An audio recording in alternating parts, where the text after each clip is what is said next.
Aviso sobre todo por la posibilidad de hacer ese libro desde el inicio, desde la investigación, no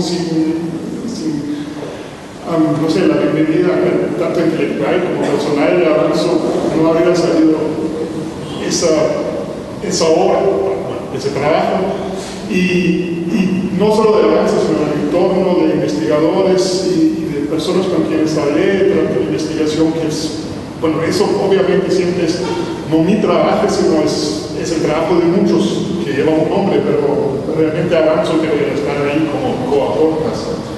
Agradezco muchísimo el trabajo de Julia González, de la que me empezaba en la realización del libro al final, o sea, la edición y también, bueno, salvarlo de su caos alemano adelante a una tradición intelectual y matemática que vale la pena publicarse acá.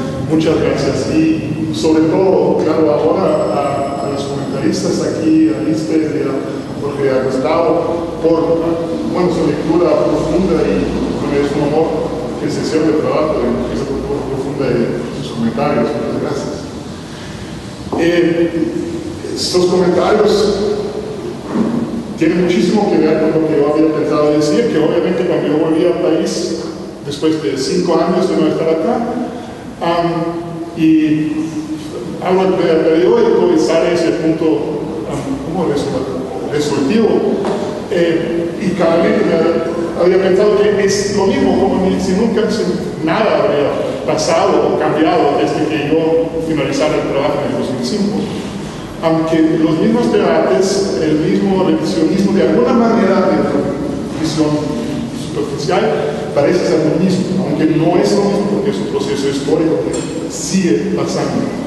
Entonces, ¿por qué hacer ese libro? Porque es casi autoevidente que la historia es un capital político que se usa para movilizar, para clientelizar ciertos grupos dentro de procesos políticos, y eso lo sabíamos ya desde hace rato. ¿Por qué entonces hacía falta una lectura tan profunda del proceso guatemalteco sobre ese pasado del enfrentamiento interno, armado interno? Y creo que es que pocas veces se vean esos procesos como procesos políticos, la historia realmente como la producción de la historia, del pensamiento histórico y de lo que después pensamos que son los, entre comillas, conocimientos históricos objetivos, que realmente son construcciones políticas, que eso no quiere decir que no hay conocimientos históricos a que se refieren, pero la manera como la interpretamos esa historia es un proceso político y que tiene que ver con relaciones de fuerzas y entre diferentes sectores de un entorno, país, una sociedad nacional, lo que sea, una comunidad política, una comunidad de experiencia histórica común, y donde se va negociando un sentido histórico de lo que como experiencia. Bueno, ese aspecto político de la historia creo que muchas veces te deja fuera en el análisis, y entonces si uno mira realmente quién dice qué y para qué fin y qué resultados políticos tienen ciertas interpretaciones históricas, entonces uno se da cuenta que vale la pena analizarlo, porque esas interpretaciones históricas tienen intereses políticos muy claros. Y en el caso de Guatemala, cuando ahora volví, otra vez se me puso la pregunta: ¿quién decide sobre la historia? Esas políticas sobre la historia, como se llama el libro, ¿quién son los actores de la historia, de la producción de la historia? ¿Quiénes hacen esas políticas? ¿Quiénes deciden la interpretación sobre la historia? Y en los periódicos de los últimos 2 días salió una referencia a, ¿cómo se llama?, el ministro de Coordinación, Mauricio López Bonilla, en Londres, hizo un reconocimiento que no hubo genocidio en el país. Es miembro del gobierno, entonces es del poder ejecutivo, ¿no? Anteayer el ejecutivo hizo ese punto resolutivo, y el Congreso, perdón, sí. Entonces es el sector legislativo. Y luego dice, en reacción de lo que dijo el ministro de Gobernación, reaccionó de Rodenas y dice que es irresponsable para un funcionario del Ejecutivo declarar tal cosa porque, y cito la calificación, en Guatemala hubo o no genocidio, le corresponde a los tribunales de justicia, fin de cita. Entonces, ¿quién decide? ¿Es la justicia? ¿Es el sector de la justicia que decide si no o si sí hubo genocidio? ¿Es el Ejecutivo? ¿Es el Legislativo? ¿O es ninguno de esos poderes, sino es un proceso discursivo que toca toda la sociedad, todos los actores sociales? Y en el caso de Guatemala, seguramente los movimientos de derechos humanos, los llamados movimientos de víctimas, y coincido con Gustavo que es un término que hay que verlo críticamente por no verlo como un término que desempodera a esos sujetos, porque realmente aquí las organizaciones de víctimas han sido entre los sectores con más agencia social y más impacto político, creo yo, en el proceso del país de todos. Entonces, víctimas no quiere decir que son pasivos. ¿Quiénes están entonces en este proceso de política de la historia? Y creo que, en mi entendimiento, son todos, ¿no? Todos que tienen acceso a formular, a articular esas ideas, pero aunque todos estén dentro del proceso, sí, mientras puedan articular sus ideas, no quiere decir que todos tengan la misma posibilidad de implementar sus ideas en el entorno, en la, digamos, ideología histórica o en la idea de la historia del país. Ahí las generaciones entre 20 y 30 años van a pensar sobre la historia de Guatemala, depende de quién, es muy fácil, quién puede pagar por hacer libros de estudios que después se difundan en todo el país, quienes no pueden hacerlo, quienes controlan, quienes poseen los medios de comunicación, quienes pueden movilizar políticamente para votaciones políticas o para el proceso democrático en el país.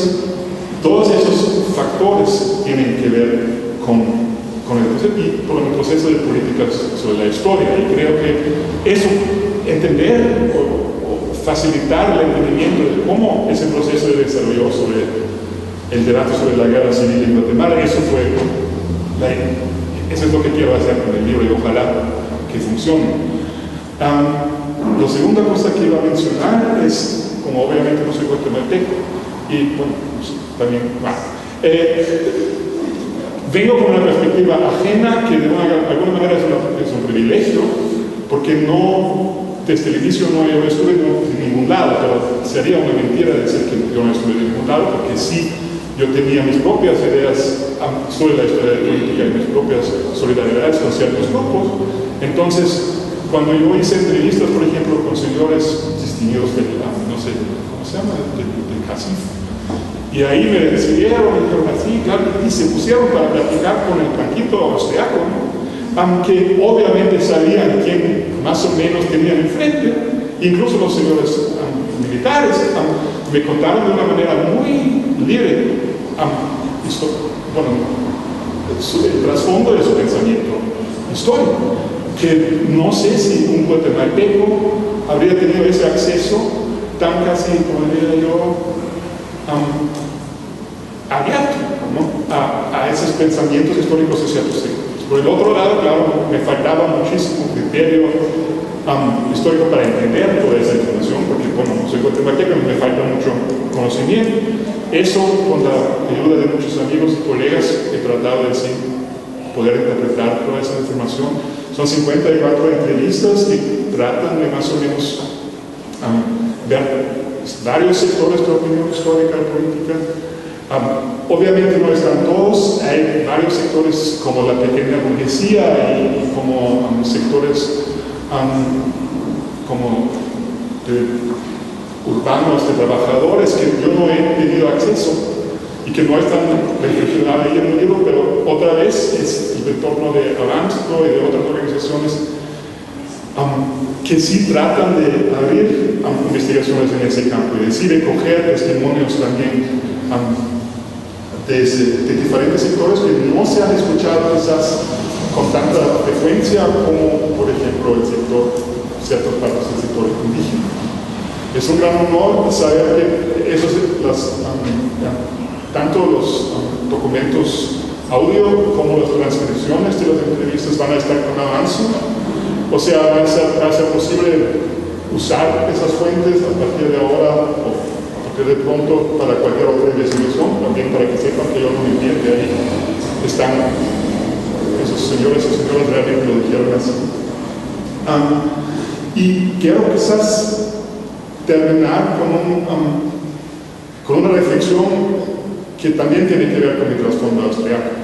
Cuando yo vine acá, la historia, bueno, obviamente todos sabemos que hay un genocidio grandísimo en Europa en el siglo XX, que no es el único, pero el más famoso e infamo es el Holocausto. Cuando yo vine acá, yo tenía años de trabajar en la memoria del Holocausto en Austria, en Europa, y venía con ciertos criterios, categorías de interpretar esa memoria y para aplicar todo eso al caso de Guatemala. Cuando yo vine, realmente un poco era para el caso, después se volvió mi vida y ya no era el caso, ¿no? Bien, yo me volví caso. Pero muy pronto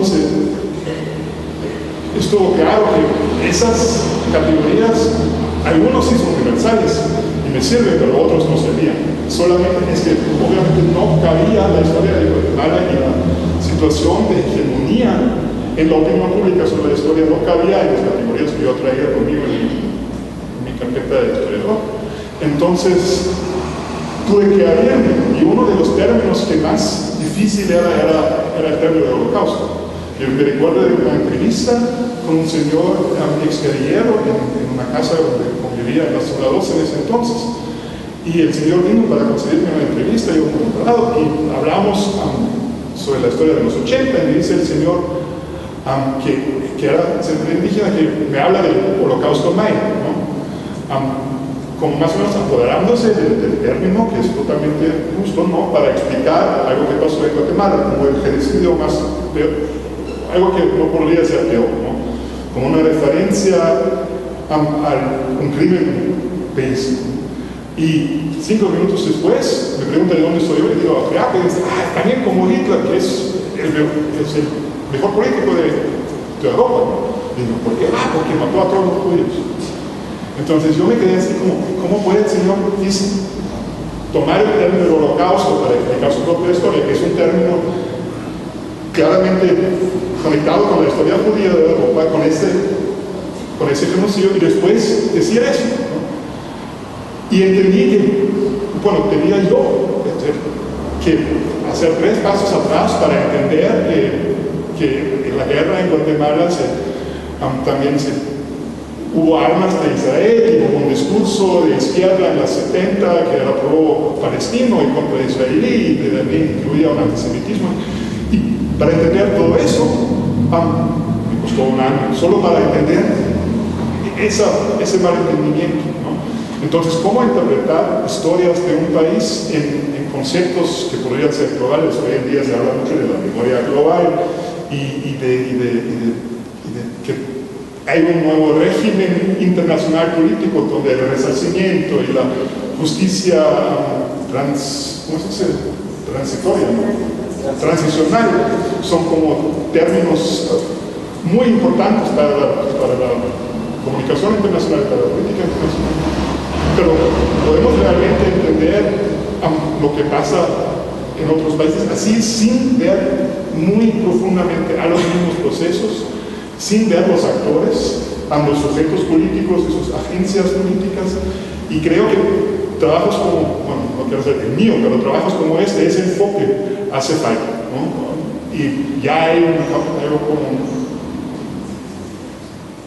un cuerpo de investigaciones creciente sobre esos temas, y yo esperaba que devolviendo esa información que he recogido acá y el análisis de esos datos, que de alguna manera también sean útiles aquí para alguien, ¿no? Y realmente para mí, ahora vuelvo a lo emocional, tengo que hacer el analítico a lo emocional. Para mí ese es un momento increíble, ¿no? Porque realmente se cierra un círculo de experiencia y empeño intelectual de 15 años, ¿no? Y agradezco a todas y a todos que me dieron su tiempo, que me prestaron sus testimonios, y ojalá que no hayan interpretado, que hayan sido fiel a más o menos todos,